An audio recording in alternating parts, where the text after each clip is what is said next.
Frontline is made possible by contributions to your PBS station from viewers like you. Thank you.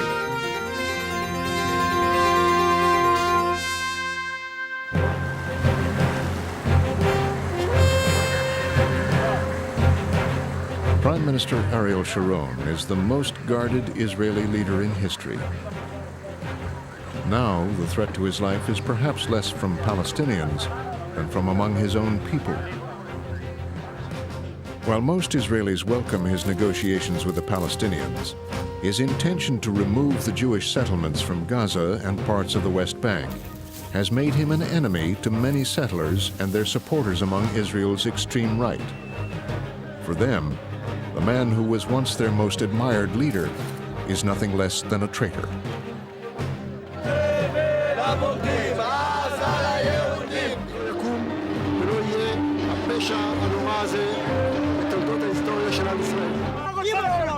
The extreme religious right has daily confrontations with the Israeli police. They hope that anarchy and chaos will stop the political process. But the religious extremists have a greater long-term agenda, a war against the secular Israeli state itself, a vision of restoring the kingdom of Israel and rebuilding the temple in Jerusalem. Tonight on Frontline, an investigation of a small but dangerous group of extremists who threaten both the peace process and Israel itself. Only chaos can change the situation. The Israeli secular entity has to be destroyed. God can't reveal himself until it's all wiped out. As long as the state of Israel stays as it is, there will be no redemption.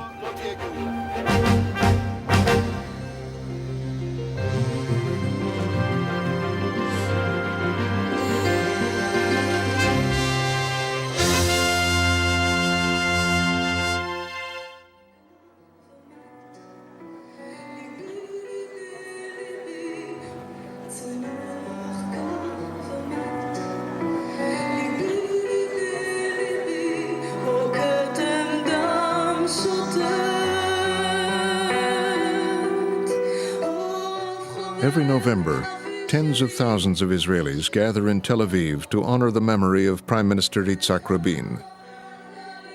Rabin received the Nobel Peace Prize for his efforts to reconcile with the Palestinians. In 1995, he was murdered by a Jewish religious extremist.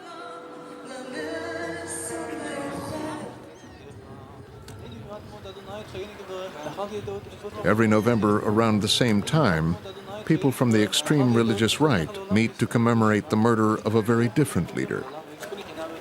Rabbi Meir Kahane was murdered in New York in 1990 by an Arab assassin.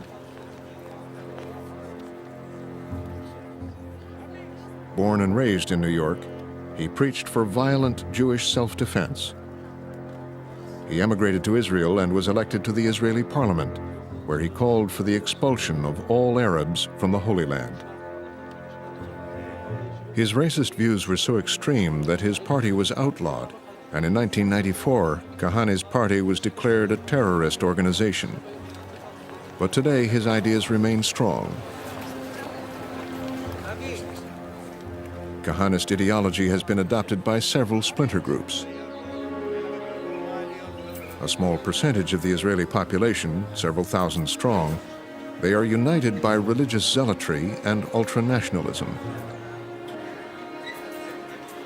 They oppose Israeli democracy and any peaceful dealings with the Palestinians. If we want to understand Rabbi Kahane, his message was that we need to go to war because, in fact, what will bring our redemption is not prayer. What will bring redemption is war. But today we're going in exactly the opposite direction. Instead of war, there's peace now.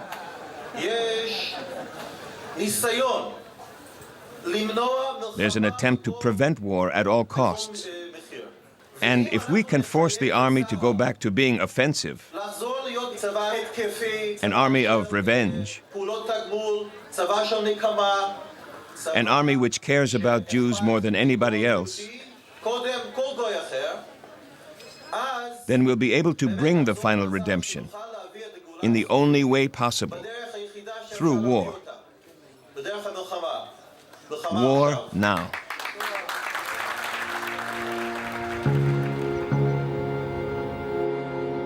This is the West Bank, captured by Israel during the Six-Day War in 1967. The first settlements were built here for security reasons. Since then, settlements have expanded across the West Bank. More than 250,000 Israelis now live here. Some have come for economic reasons, good subsidized housing. Others are making a political and strategic stand. Many believe they are fulfilling their religious destiny, living on the biblical lands of Judea and Samaria. In the last 5 years, a new group of young radical settlers have illegally occupied over 100 remote outposts. Called the Hilltop People, they are one of the splinter groups who identify with the Kahanist ideology. They see themselves as pioneers, taking back the land of the Bible. One of the Hilltop People who emerged as a leader was Natanel Ozeri.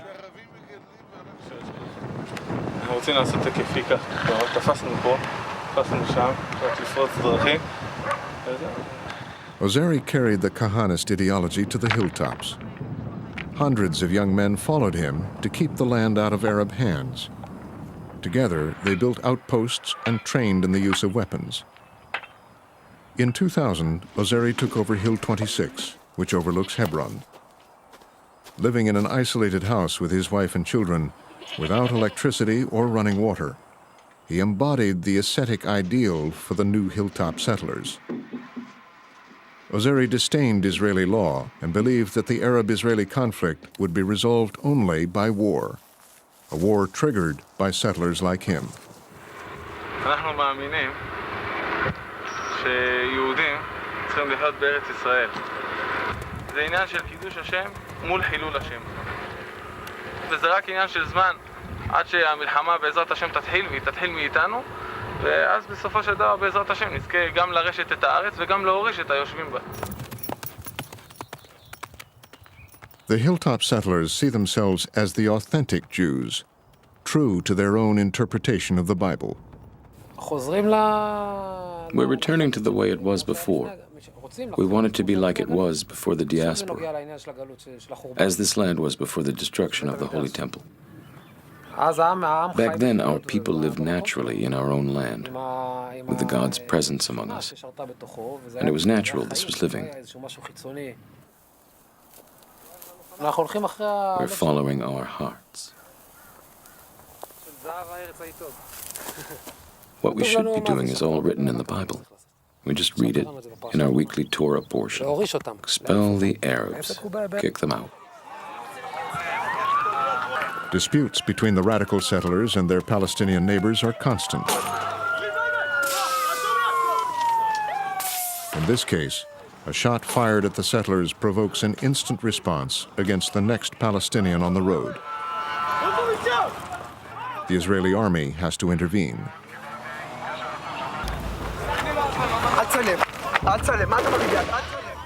The radical settlers have weapons and military training. They believe that if they could do things their way, everything would be different. Unlike most settlers who accept the reality of living next to the Palestinians, the radicals claim an exclusive right to the land and everything that grows here. It's a message they're getting across to their neighbors, the Palestinian farmers, often with violence. There are certain conditions, according to Jewish law, under which non-Jews may live here. This doesn't apply to the Arabs. They don't fit the category. They have to get the hell out. Whoever leaves under his own steam will save his own life. Whoever doesn't will have to pay the price. This is the land of Israel. Antagonisms between the radical settlers and their Palestinian neighbors were fed by the Second Intifada, which started in late 2000. Palestinian suicide bombings killed hundreds of Israelis. While Israeli security forces tracked the bombers among the radical Palestinian groups, they also became aware of a pattern of random killings of Palestinians by Israeli civilians. Then, in February 2003, there was a dramatic killing just outside Hebron on Hill 26. Late on a Friday night, the leader of the Hilltop people, Natanel Ozeri, was murdered by Palestinians in front of his wife and children. We were sitting in the living room. We heard a knock at the door. Nati got up with a pistol to see who it was. He managed to cock the pistol. I yelled, "Nati, don't open it." Then Nati asked, "Who is it?" Someone said, "Open up, it's Mordechai." Then I heard a blast of gunshots.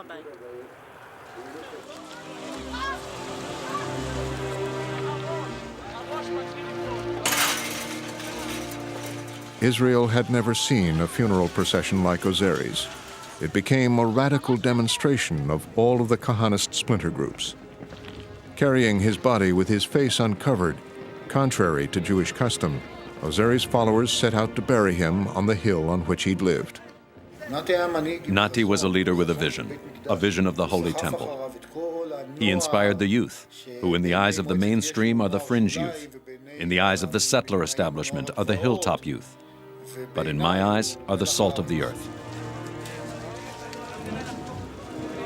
They hoped that Ozeri's grave would sanctify the hill and serve to hold it for all time. But the military was ordered to stop them.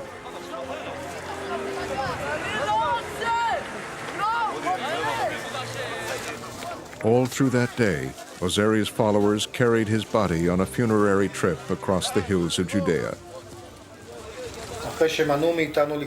The army prevented us from burying him on the hill. We wanted to take him all around the country in order to enrage people. Do you see, today it's back to normal. Back to normal, a Jew is murdered, you have a ceremony. When a soldier is killed, his whole unit comes. They cry, 2 gunshots and it's over. We wait for the next victim. We wanted him to be the last victim. The last one. People look at this, be outraged.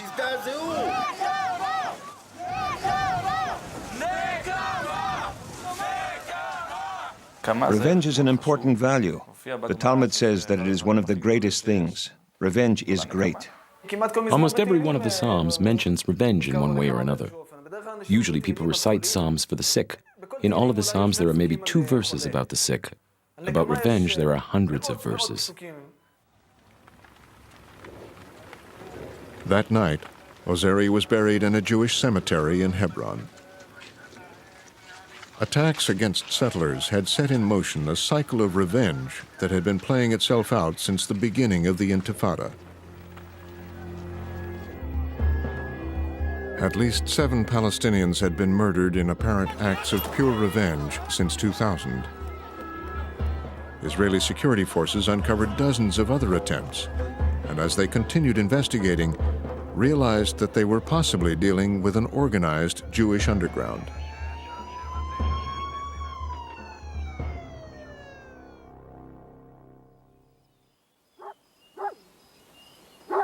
Bat Ain is a settlement in the West Bank between Jerusalem and Hebron. In recent years, it's been a center of religious Jewish militancy. We are born-again Jews who understand each other well. Among us are people with certain opinions that aren't acceptable, even by religious society, including the rebuilding of the Holy Temple. We have all kinds of ideas.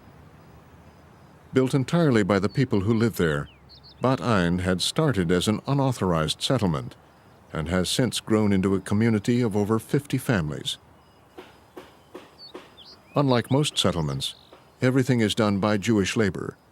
They do not allow Arabs here. They say this is how it should be in the Kingdom of Israel.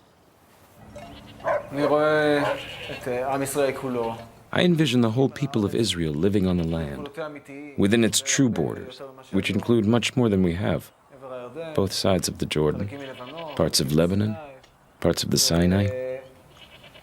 A kingdom would be unlike this rotten democracy. A king would be loyal to one thing, to what God tells him, to what is written in the Torah. We should live here according to the Torah. First and foremost, the laws of the Torah.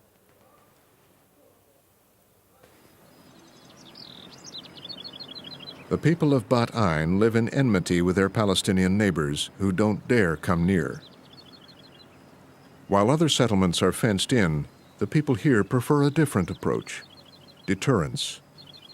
The Arab knows that when a Jew fences himself in, the rest of the land is his. We want to prevent that. He puts his plow next to the Jew's fence and starts plowing all the way to his village, and that's unacceptable. If I don't have a fence, it confuses him. Our fence, in fact, goes as far as an M16 can reach. The range of an M16 bullet is our fence. If they shot a few rounds at you, you go to their village and shoot a few more. These were simple reactions. If they damaged an orchard, you damaged 10. 2 eyes for an eye, teeth for a tooth. And then there was an escalation to where I crossed all the red lines. From a desire to scare the Arabs off, you get to attempted murder. All the way. Big time. In Bat Ain, a plan began to take shape in the spring of 2002, which would come to shock the entire nation. It was my idea. It started as my idea. I supplied the explosives. I'm an explosives expert. Someone got a trailer from somewhere. The wagon belonged to the Jewish settlement in Hebron. It contained 200 liters of gasoline. Something like that. This is the trailer, a propane tank, a barrel. A propane tank and a barrel. An explosive charge attached to the propane tank. Another charge was attached to this barrel. And the fuses come out to a clock that was placed here, attached to the barrel. We set the clock for 7:30 a.m.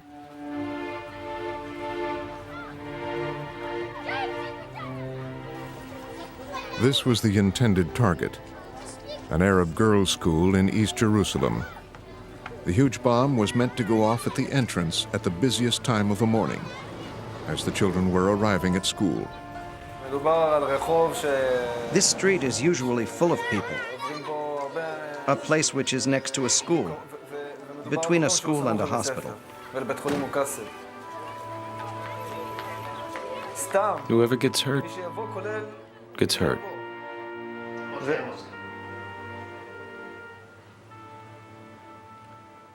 Just like they do.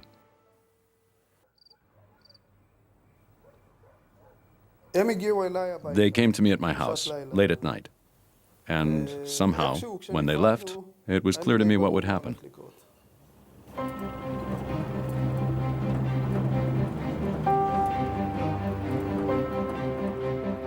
At 2 in the morning, Yarden Morag and Shlomi Devere hitched the booby-trapped trailer to the settlement security vehicle. They left Bat Ain prepared to the last detail, ready to take innocent lives. We got there about 3 a.m. We passed the Hebrew University and entered the Arab neighborhood. And then it got complicated because that night a police car happened to be in the area. כנראה שנשלחנו לעצור אותם, זה מה שאני חושב. שנשלחתם מהקדוש ברוך הוא, זה מה שאתה אומר. ככה אני חושב. ראיתי אותם נכנסים עם הרכב, והעגלה מאחורה. עצרתי אותם עם היד מהחלון, סימנתי להם לעצור. He saw that we were Jews. He asked where we were going. I said to Beit Arot. That's a yeshiva in the area. Then they drove off. They didn't suspect a thing. We turned around at the gate of Beit Orot and drove back. We got to our destination and we unhitched the wagon, tied it in its place, and drove off. We could have gotten home. But again, the finger of God. We had planned to. After we unhitched the wagon, we were going to puncture a tire so it wouldn't look suspicious, but we forgot. With all the pressure, we completely forgot. And after we'd driven about 200 yards, I told Yarden, hey, we forgot to puncture the tire. So he put the car in reverse and drove back 200 yards. זה שהוא עשה ריברס, הוא הדליק לי נורה שראיתי רכב מנסה להתחמק. אני ניידת משטרה עומדת באמצע הצומת ורכב עושה ריברס. לא נתנו לנו תשובות, לא איך קוראים להם ולא איפה הם גרים ומה הם עושים פה. עשינו חיפוש בתוך הרכב, מצאנו מיני עוזי, אקדח, מחסניות. אז בתוך... So, within 10 or 15 minutes, they sent in lots of patrol cars, security vehicles, all kinds of blue lights, and it takes a while to realize that, to get it into your head, that you've gone from being a free man to being a prisoner. The handcuffs they put on me will stick with me for years.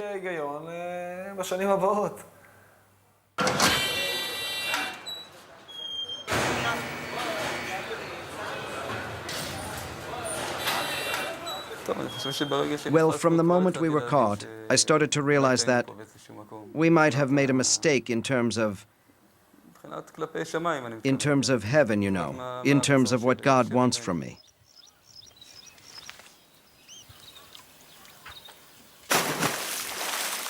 The next morning, back in Bat Ain, Yarden Morag's father received the news about his son's arrest. When I found out, I was filled with rage, overflowing with anger, and I wanted to find Yarden at the police compound and slap him.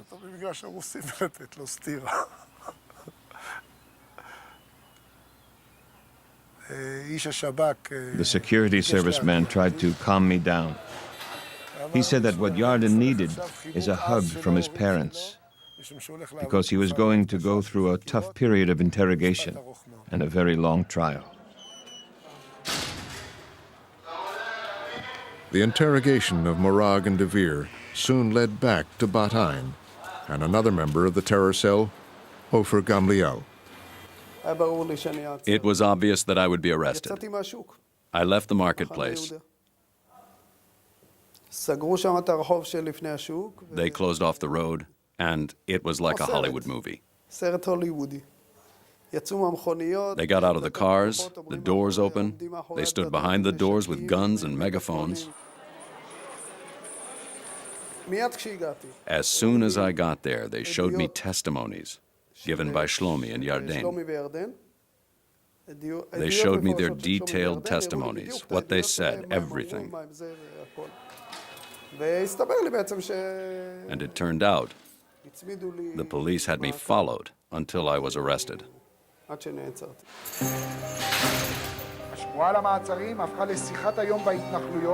In Bat Ain, the settlers didn't want to believe the security forces and tried to minimize the arrests.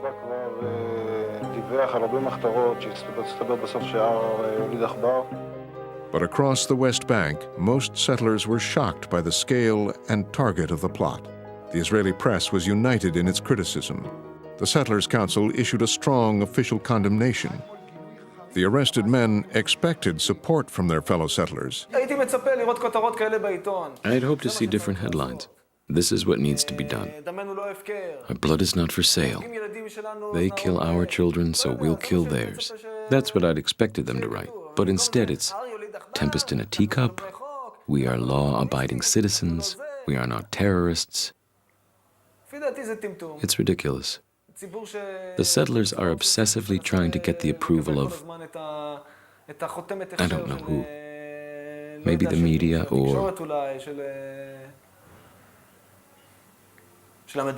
the state.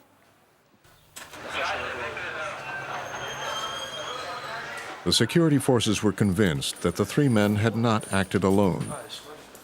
They kept up interrogations. Then, a month after they'd been arrested, when Shlomi Devere was brought to court, he tried to trick his guards by giving a copy of the Talmud to his wife. In it, he had encoded a message. They want the names of Parrott and his friends. Warn them. The security service interrogators are now convinced that Parrott is a code name for Yossi ben Baruch.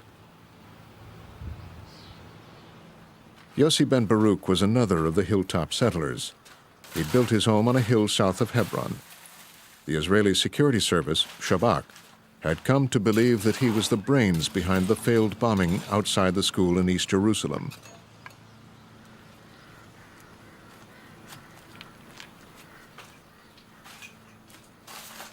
In the spring of 2002, Shabak's Jewish unit classified him as their most wanted man, ambushed him, arrested him, and brought him to the Security Service's underground interrogation center.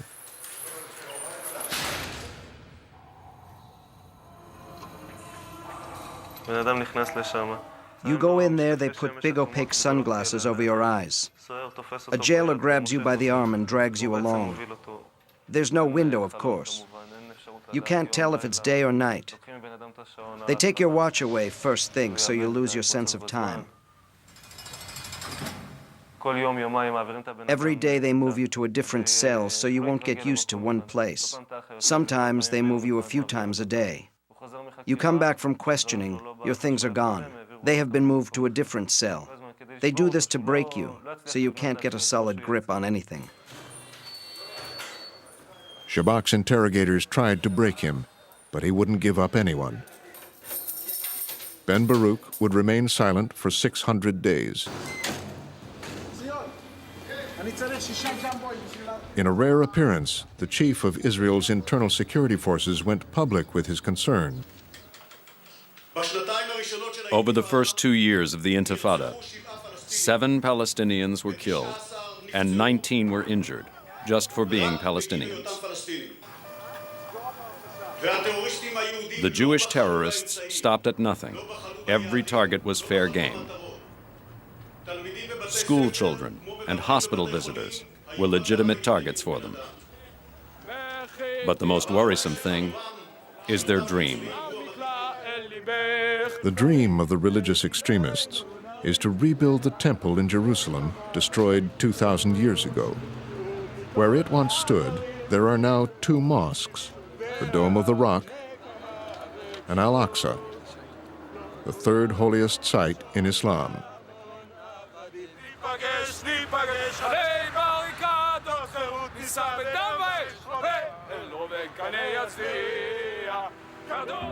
Every month, radical Jewish groups try to enter the Temple Mount to worship. The greatest fear of the security forces is that someone will try to blow up the mosque.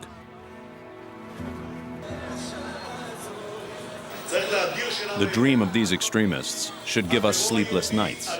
Jewish terror is liable to create a serious strategic threat that will turn the Israeli-Palestinian conflict into a conflict between 13 million Jews and 1 billion Muslims all over the world.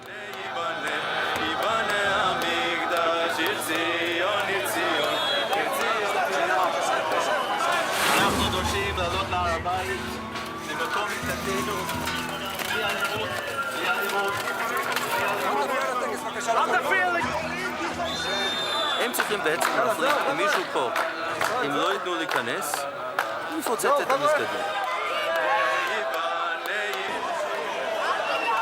יש הרבה אנשים בקרב אותן קבוצות אידיאולוגיות. There are many among these ideologically motivated groups who would like to see the collapse of the mosques on the Temple Mount become the catalyst for this process. And there is more. There are those who talk about it, and there are those who are working toward it on the operative level in order to bring about a process of so-called redemption. The security service tried to infiltrate the religious extremists and to enlist agents from among them, but they proved hard to crack. Years of arrests and interrogations had toughened them. Up against the strongest organization in Israel, Shabak, they had learned always to be suspicious. We live in a harsh reality. Firstly, because of technology. This cell phone is a bugging device. Then everything is controlled. Third, it's the government who is in control. Every time a photographer takes my picture, I wonder when a copy will find its way to the security service. A year after the arrest of the Bahrain terrorists, the security service was still working the case.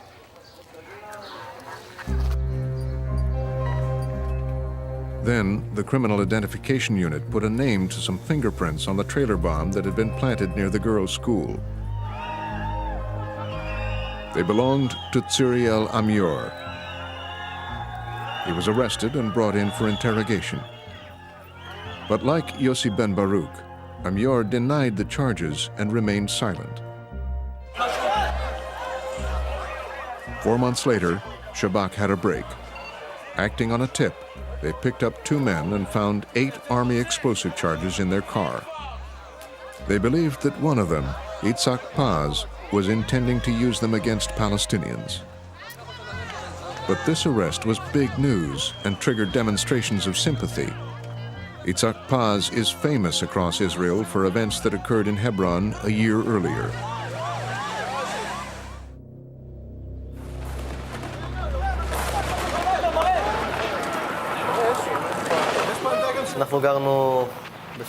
We lived in the Beit Hadassah in Hebron. Me, my wife, and Shalhavit, who was 10 months old. That day, unfortunately, changed my life completely. We decided to visit my wife's parents, who live in the Avraham Avinu neighborhood. Paz and his family came under fire from a Palestinian sniper. I felt a blast near my feet, and when I looked down, I saw that a bullet had hit me. Blood was spurting out, and I realized I had been shot. At that point, I was sure that only I had been wounded. Meanwhile, my wife took Shalhavit from the stroller and took her behind a wall. Suddenly, she felt that her hand was wet with blood, and then she turned Shalhavit over, and she saw the entrance wound and the exit wound, and realized that I was the minor victim of the incident. They tried to keep her alive, but God decided what He decided. I believe that she was a great soul who came to this world to go through this. That was her purpose in life. To further the process we're going through, the process of the Jewish people returning to its land and struggling for it. And in the end, God willing, the Messiah will come and the temple will be rebuilt. It's all part of a process that will lead to the goal. That was the judgment. That was God's wish. We try to accept it with love, with all of the difficulty and sadness.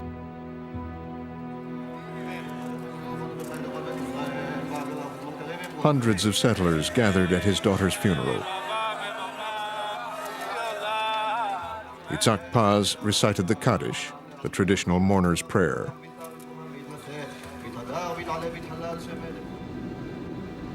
On the walls of Hebron, graffiti called to avenge the blood of Shalhavit.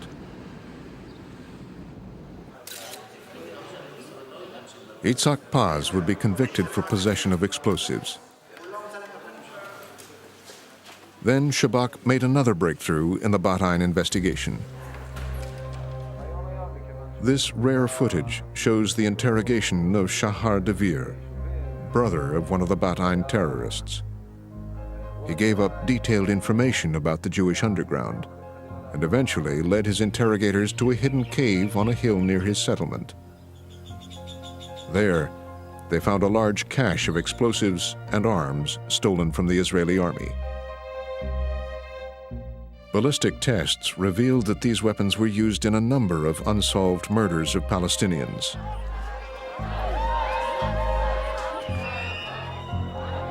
Following Devir's interrogation, Shabak brought in 9 new suspects for questioning.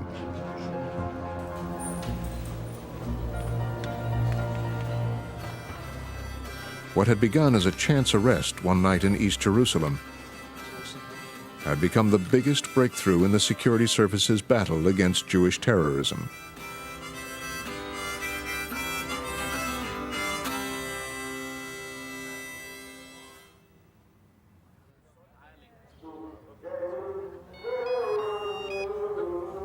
הלו. כן. מי? כן. מה הוא אמר? במה הוא הודע ומה הוא לא הודע? אתה רוצה לדעת? הוא אמר ככה, הוא אמר ש... Noam Fetterman is a leader of one of the Kahanist splinter groups. Shabak suspects that he was linked to the Bat Ayin cell. He denies it. He was put under house arrest. He has been in jail many times, often without specific charges, to keep him out of circulation.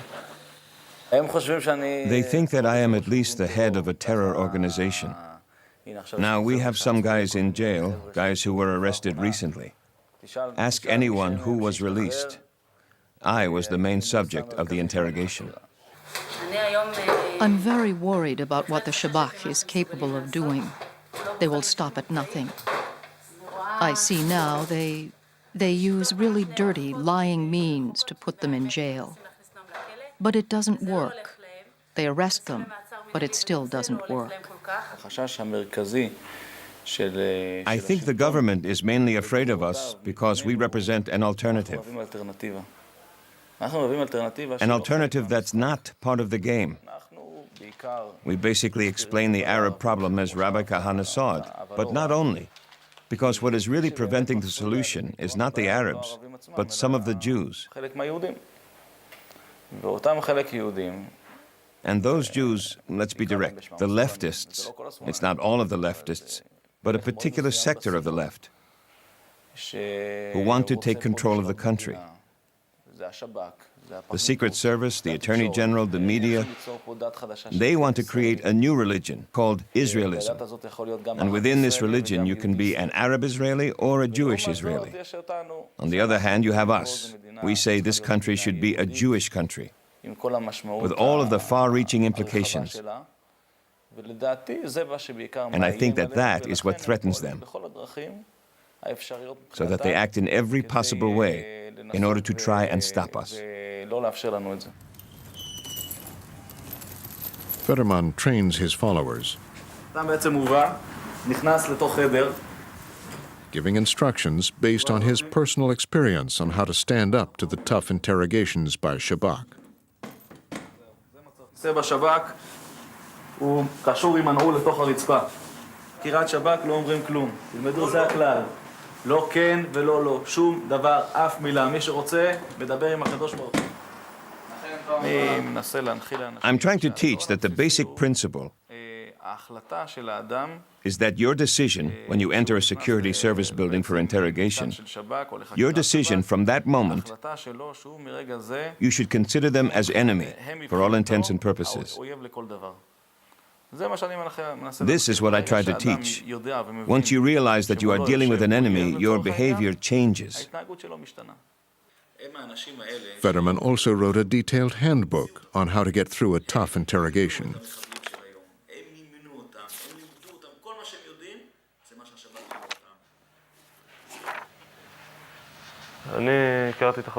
I was familiar with Noam's guidebook, and I put what he wrote to use. As you go in for interrogation, the mantra which they repeat is, "You won't get out of here without a confession." You're accused of A, B, C, and D. We know that you did such and such, we know this, we know that. He confessed and... They keep pumping into our head that he's in their hands, he's under their thumb, and therefore we'd better confess.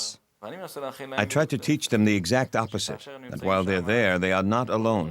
Someone else is with them. He has no body or form, and that's God. I locked into prayer. I prayed. I didn't look at them. I didn't open my eyes. No hello, no thanks, no good morning. Nothing. I cut myself off completely.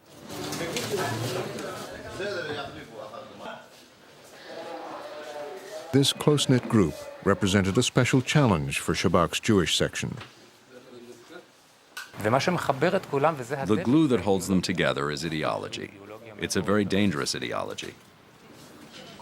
As long as they're only thinking it, as long as they're only talking about it, we can live with it. When they try to put it into action, through the murder of the Prime Minister, through the murder of Arabs, through the massacre at the Hebron Mosque, It's the beginning of the end of a nation that can defend itself.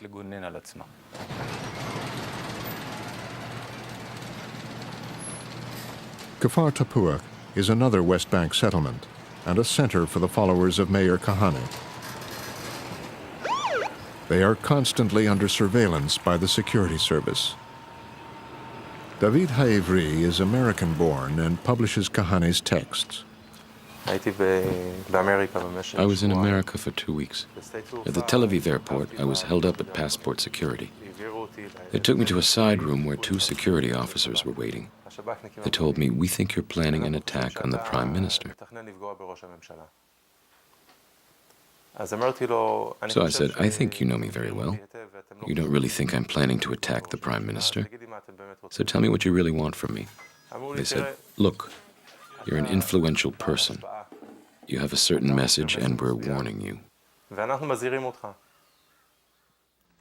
Although the Kahanist party was outlawed, his followers remain active spreading his ideology. Another American-born leader of the group is Mike Guzovsky. I'll tell you what I told the security service.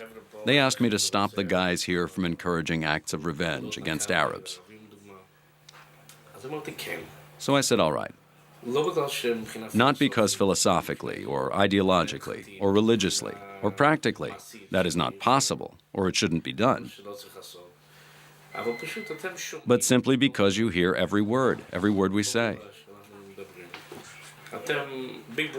Big Brother is watching from every direction, so we won't succeed. They said only because tactically you won't pull it off, because we'll hear you, because we'll stop you. I said yes, that's the only reason. I believe the day will come when secret services and the government will want Jews who are willing to risk their lives and go into Arab villages and kick them out, kill them. We have thousands of civilians with the military know-how to instigate a mega attack against Arabs, unidentified people, like Rabin's assassin, Yigal Amir, who can do such a deed. No matter how much the security service and the police harass us, it won't do them any good. I think it will happen. The individual terrorist isn't acting in a vacuum. And as for Yigal Amir, and what I'm saying is very severe, but I mean it. Yigal Amir is seen by tens of thousands of people as representing their community. And therefore Yigal Amir is their messenger. That's very serious.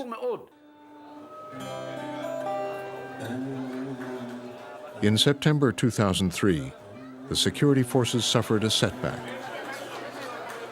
A month after the wave of arrests, they were forced to release most of the suspects for lack of firm evidence. Many of them had remained silent throughout their interrogations. All would later be released, and Suriel Amir acquitted. United and strengthened, members of the Kahanist group, the Hilltop people, and the other right-wing extremists gathered for a celebration.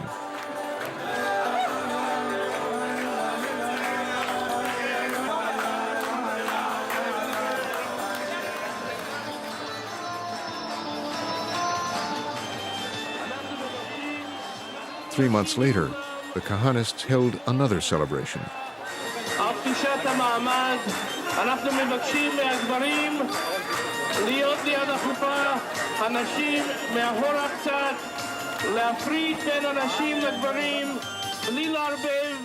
On a hill near Tapuach in the West Bank, a synagogue was being dedicated to the memory of Meir Kahane.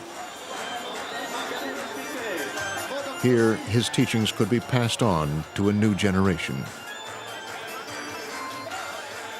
Thousands traveled to the hill for the ceremonial introduction of the Torah to the new synagogue.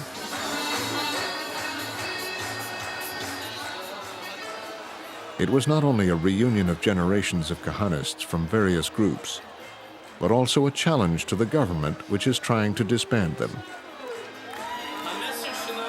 Our message to the Prime Minister. Our message to the Prime Minister. We have built here a 200-square-yard building. We thought it's the biggest in Kfar Tapuach, but there isn't enough room here to hold everyone.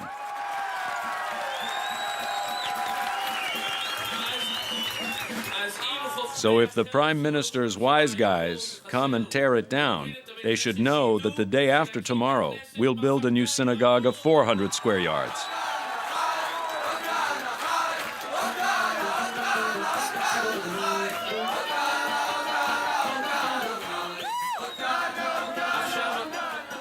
We are now fighting the real struggle against the Hellenists of our time. They are not opposed to Kahanism. They are not opposed to Rabbi Meir Kahana. They are opposed to the Torah of Israel.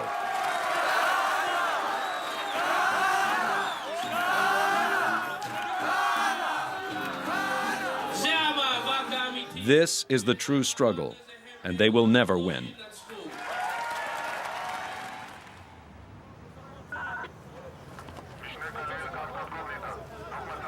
Only 2 weeks after the celebrations, the Israeli army moved in to remove the unauthorized building.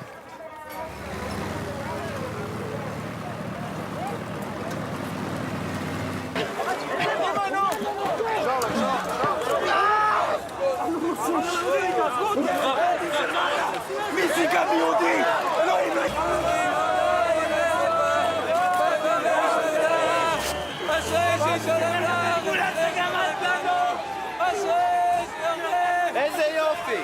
את ממשיכי טרור של היטלר, ממש ככה! זה מה שאתם יודעים לעשות, להרוס בית כנסת, כמו היטלר!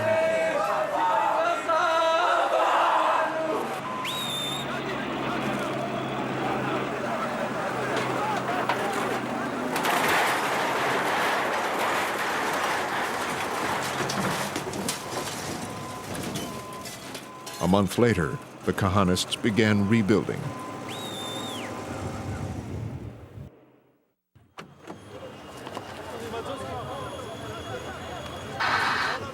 Once again, the security service arrested Noam Federman. He was put under an extended administrative arrest. Shabak was hoping that he would eventually talk. You can break us financially, that's what they're doing. We, the right wing that is associated with us, is financially bankrupt. You can put us in jail. You can kill us. But you can't break our spirit. Noam Federman, even under administrative arrest, is no less Noam Federman. He's Noam Federman squared. Squared. So this is what you want, this is what you'll get. Federman, isolated in his cell, kept silent throughout the interrogation. Every Saturday night, his family and followers gathered outside the prison walls in a show of support.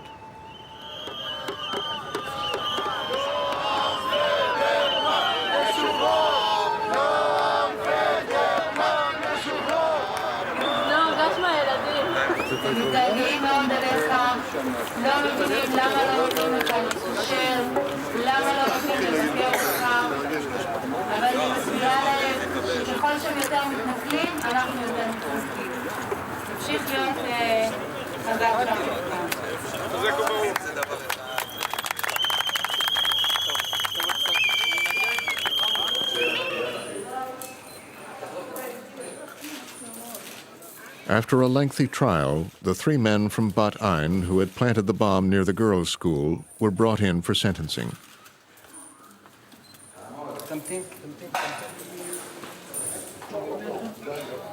All 3 were found guilty of attempted murder.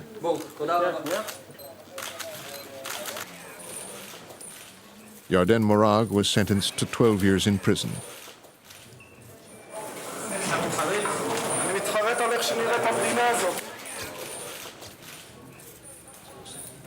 Ofer Gamliel and Shlomi Devere were sentenced to 15 years.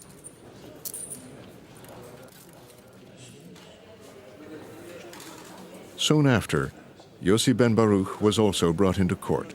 He was accused of being the head of the Bat Ain terror cell. He denied it. The charges against him were based on conflicting testimonies by his friends, and the evidence against him was circumstantial. He had been silent throughout his interrogations. After 600 days in prison, Ben Baruch had become a symbol of determination and commitment to his supporters.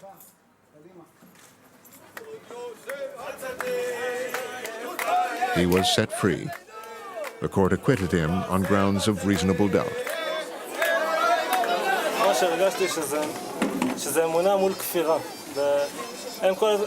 היו שלבים שהם אמרו לי, מה אתה מתפלל? התפילות לא עוברות את הבטון פה, את התקרה. אז הרגשתי ממש שאני נאבק מול אויבי השם גם. אי אפשר שלא להעריך. It's impossible not to respect the power of faith and personality that can survive these interrogations. The security service needs to understand what kind of people they're up against,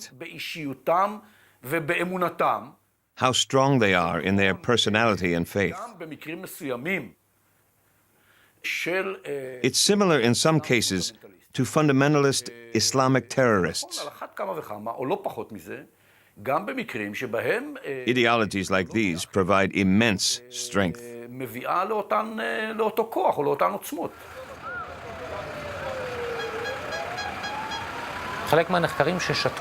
Some of the suspects who kept silent and were tried were acquitted due to reasonable doubt, and I accept acquittal for reasonable doubt.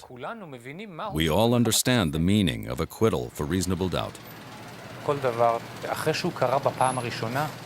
Once something has happened, the question is not whether it can happen again, but how it will happen again. Usually the second time is worse.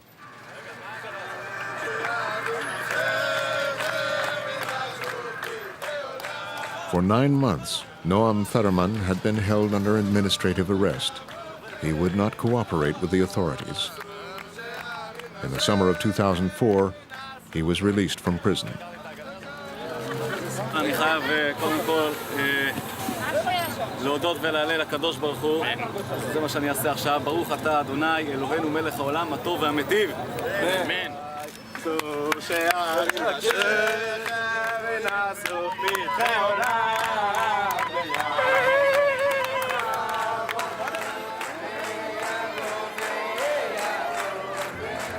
Fetterman, Ben Baruch, and a number of their comrades held out against the security services. They are now back among their supporters. In the spring of 2005, tensions are mounting. As Sharon's disengagement plan in Gaza draws near, the security forces are on high alert.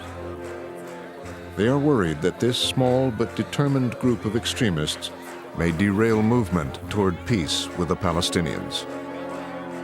They are dedicated to a country without Arabs and without democracy. They see themselves at war with secular Israeli society. They believe they are acting out God's will.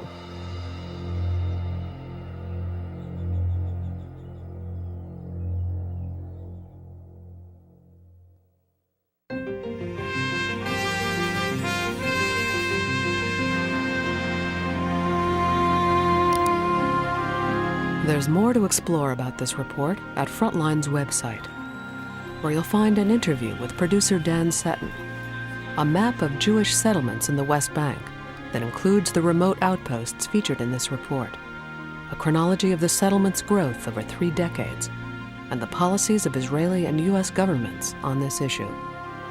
Background readings on the religious extremists and their splinter groups.